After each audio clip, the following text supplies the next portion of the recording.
Our reporters David Knight and Staff Sergeant Joe Biggs are outside Bowling Green, Virginia at AP Hill, Fort AP Hill, which is a 300-acre facility with razor wire around it inside of another facility that Sergeant Biggs says he's not seen except in prison-type facilities and bases in Afghanistan and Iraq he saw, where he personally brought scores of people to be tortured.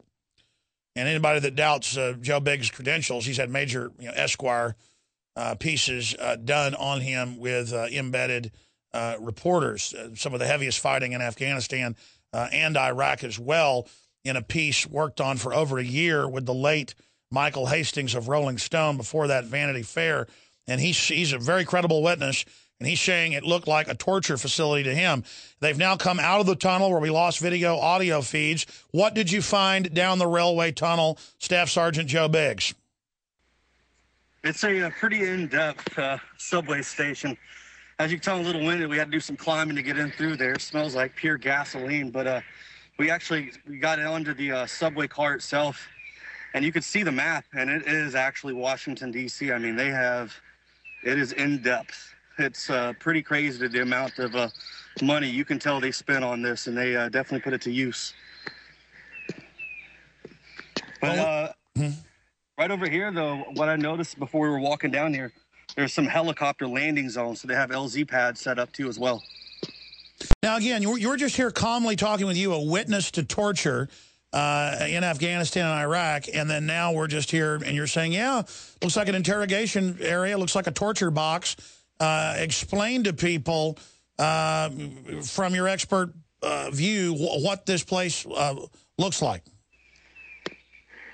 It definitely doesn't look too good for America. I mean, you can see Homeland Security is buying this 2 billion rounds. I mean, they definitely have a reason to use those, and buying up all those extra rounds and destroying them, that's shady. I mean, seeing a place like this, I mean, it just gives me the worst gut feeling in the world. I don't think anything good can come from this, no matter how they word this and say that they're doing joint operations with whoever to help them out. It just doesn't look and feel right at all.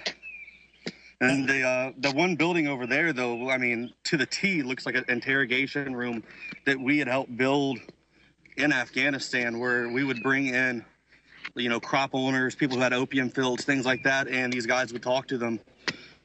And I guess that's where they would try to find out whether or not they're going to cooperate with the U.S. government and or not, and then we would go destroy those opium fields. So if they didn't play ball, the fields were destroyed. What happened if they played ball? Then those fields would be watched from time to time to make sure that no one else did destroy them. Whoever that farmer's competition may be, whether it be Taliban or other farmers who are trying to sell and make that money over here in the U.S. So government helping produce the opium, government torturing. Just because it's such an important topic, now we brought it out, since you're talking about it on air, describe the type of people you'd bring to the facilities that you're saying this looks like for torture, in your words, earlier, last hour. I mean, a lot of the times they look like regular farmers, I mean, sometimes I was kind of questioning why it is we'd be grabbing these guys. Avno definitely didn't look like bad Taliban people, but these guys pretty positive that they were evil bad. We just lost his feed. I think the mic got unplugged for you guys, so we're going to check that mic feed. I want you to recap what you just said, and then I want to continue on and check out some of the other buildings, and then I'm going to let you guys go, but with the feed still going, in case something happens, we'll have the feed. It just won't be on air, and I want to get high def of everything you can, and then I want to try to go out to the main base that base is inside of, and we'll first get your raw footage out of there and hide it someplace, and then and get lunch or something, and then I want you to go back to the military base and actually talk to the people that are there at the base watching us right now. So I guess in a couple hours they should know you're going to be coming there. Does that sound like a good plan, guys? Okay, we're fixing their audio feed. I could tell what it was, guys. The external mic plug must have come out, and then we went to just the general mic on the phone. So that's what happened there. So we're going to get the technology back up and working. best stuff out there is just off the shelf, and then to be able to bring you this information. First time we did live feeds with a laptop was back in 1988. No, we did before that in New York, but at the DNC, and we're really able to get a lot of information that way when stuff was happening. In fact, that video saved me when they said that I was saying kill Michelle Malkin, and it was people that were with her crouching down behind me screaming it. And then they had national news saying I had said kill a woman. In 1 hour, it was all over national television. And that was an attempt to destroy me. But because we had that feed archived, we had them doing it from behind, showing it. And that's how the system works, folks. So just remember, they can pull any type of hoax at any time. Were we able to get reconnected with those guys? Not yet. All right. Well, we can go to phone, too, or we don't need that good on audio. We can go off the actual internal microphone if you want.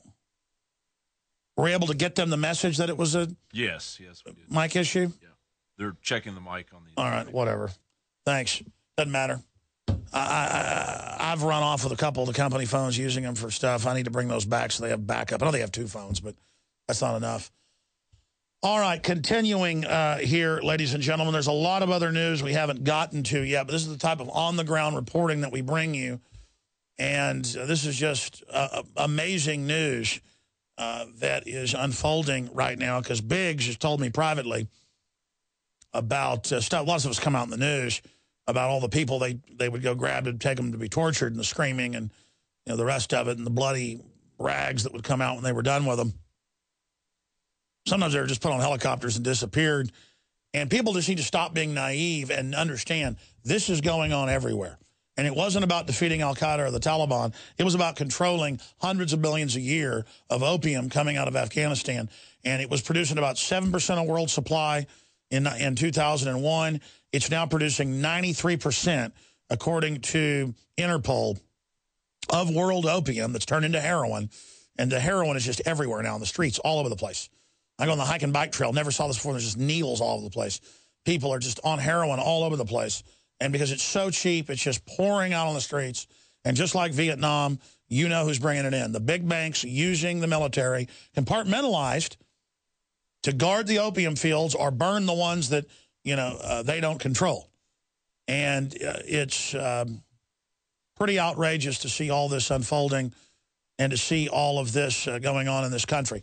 Now, while we're figuring out what's going on with that, guys, just give me a status update. Status update. Just come on the mic. We're getting them on the phone. You're on air right now, right? Yeah. Good. Yep, they're coming on the air here in a second. We'll get them on the phone. Here we go. Okay, great. So we do have them. Yep. Okay, guys, I'm sorry, Biggs, finish up your point about taking people to be tortured in Afghanistan, and then what years that was going on, and then continue to give us your take on what you're seeing at this AP Hill facility in Virginia, and I want to get David Knight's breakdown. Yeah, what I was talking about with that is we would have these agency representatives, whoever they were, agents, and they typically don't look like your normal soldier, the big, long, dark beard, hat down, the hat brim down to the bridge of their nose, you can't see their face that well, and they would come out on missions, and we were asked, we were told not to ask any questions. They had a specific mission aside from what it was that we were doing. And what they would do is, I guess during that time when we were out doing our magic trick, with the hands clapping up here, and there's something going on under the table. We're giving out free food to the locals, and these guys are out picking out their next, mark. And then we would take the guy, ask us to bring him in, and we take him into this makeshift facility. It looks a lot like what we just looked at in there, with tables and chairs like that. And we would stand outside guard, and you would hear screaming. All right, give us your take, and we've got video established, so we'll show some video shots, but have audio on the phone. Again, you said you saw what looked like a medical table in an interrogation area with a sensory deprivation or sweat box? Yeah, there was some kind of box over those wires, and then there was a table that had wheels on the bottom. It definitely looked like a medical table where they would strap a body down to it. And then there was 2 chairs facing the table. Well, our so-called U.S. government's been caught with black sites in Germany, Romania, Poland, Jordan. Fort AP Hill? Yeah, Fort AP Hill. Obviously it's got multi-uses, but down the road, I'm told they already have the FBI and others there. This looks like a big threat fusion center to me. Roger that. It definitely does. Right now, I'm getting ready to walk over to, I found a landing zone for a helicopter, so I'm looking around right there. That's where the main 4-lane interstate Mock area comes to an end, and there's a helicopter landing zone that says Helo Pad 306, and it's right at the edge of the soccer field.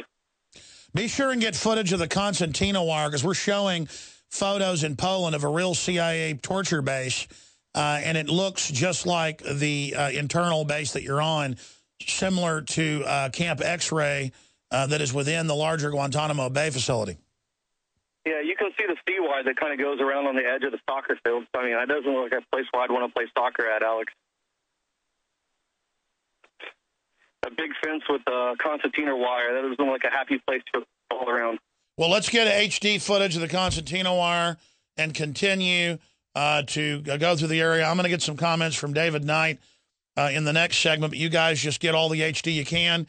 And then just for your own safety, let's get that video reestablished with the internal audio. That's all we have now. And let's just try to get footage, live feeds to protect you guys as much as we can, because undoubtedly they're watching right now.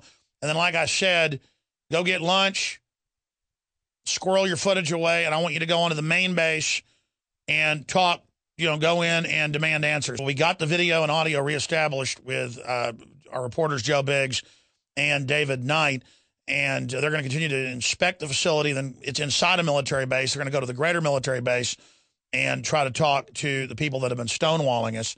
I suggest you get your stuff back to the hotel or wherever first before you go back there, though, because they may not even know you're in there. They may freak out. That's just from experience before.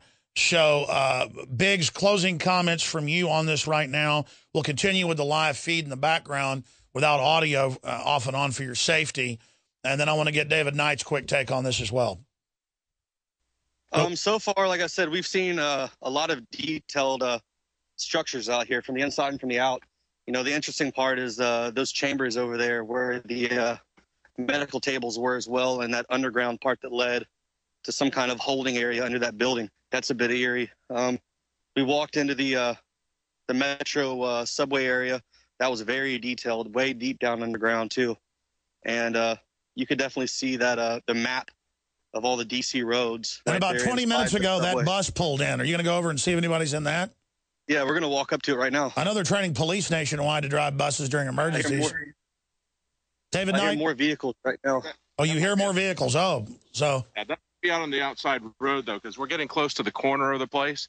I'm not sure if that bus was here or not. We're not sure about that. But, the bottom line, Alex, is that when they did the tour and they showed the video, they said there was a mosque. All they showed was a church. I was really questioning whether there was even a mosque. It turns out they do have a mosque, but they're not talking about having the church. They don't want people to realize that they perceive the American people as the enemy. You can look at this town. This is very much an American town. Just go around here and look at this. We've got a crosswalk sign over here. That's a stop sign, BB&T. We've got traffic lights there. We've got a phone booth. I guess they got that cheap because they don't use those anymore. Looks like even a newspaper stand, a mailbox out there. We've got street signs. They've gone to a lot of detail. And so the question is, why is an asymmetric warfare group training for insurgency here? I've watched their stuff over and over again. As we all know, they're going to train as close to the scenario that they plan to be operating in as possible. Now, this is very close to an American city, very close.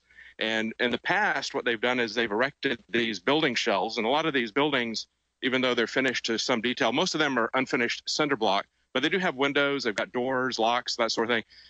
They do have this finished up like a regular city. This is not a bombed out city like they typically train in the desert for urban warfare.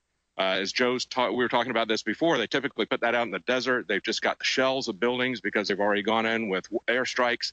This is a different kind of war they're anticipating. This is a war where they're going to be occupying a country for a long time. And so the question is, why are they making this so detailed about America? Well said, David Knight. What are you planning on doing now? Well, I'd like to go back and take some shots of the mosque.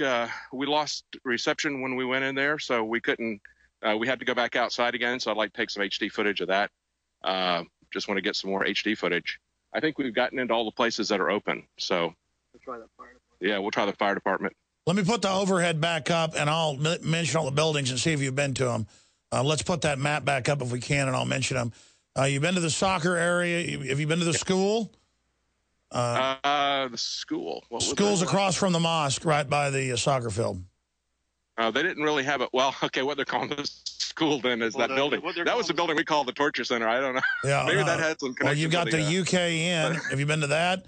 You've got the church. You've been there. There's another UKN. Well, there is a cinder block building that we couldn't get into that's next to the soccer. That is a couple of stories high. We did not go into that one. That's probably what they're talking about, the school. And then this is the embassy right here. The gate is open there. We can go up and see if we can see anything through the windows of that. I guess UKN means unknown. And then you've got, well, we need to find out what all those UKNs are. Have you been to the hotel? Have you been to the one right across the street from the embassy? Yeah, that's what looks like kind of like an apartment That's right there. complex. Yeah, that's the hotel, I guess. They're calling that a hotel. And I don't know what they call this over here, the BB right across the street from it. Is that a bank or something? They call it, UK unknown. Well, they've got a ATM machine. ATM machine. And you've been inside the underground metro station.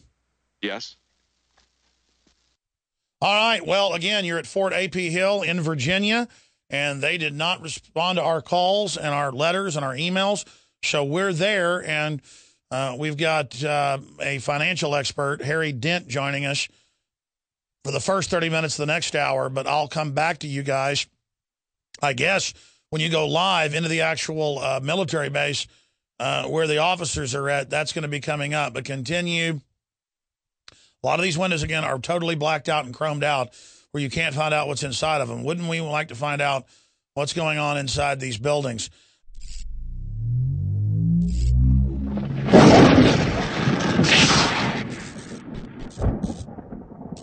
This is Alex Jones for InfoWarsLife.com. The latest in preparedness is now here. An electrically stabilized colloidal silver solution that can be added to both your home cabinet and preparedness pack alike. Concentrated to 30 parts per million in what has been dubbed the survival silver solution. The new InfoWars Life Silver Bullet Colloidal Silver is the answer for you and your family. And it's entirely free of toxic artificial additives that are loaded into many products. The InfoWars Life Silver Bullet Silver is so powerful that it is concentrated into a 2-ounce bottle and is not recommended for extended continual use. This is not a low-grade formula. We are working with one of the top laboratory manufacturers in the United States to bring you the best form of colloidal silver using electrical processes within a base of deionized water for your preparedness storage or your home kitchen. Purchase your bottle of InfoWarsLife.com Silver Bullet Colloidal Silver today and find other amazing supplements at InfoWarsLife.com.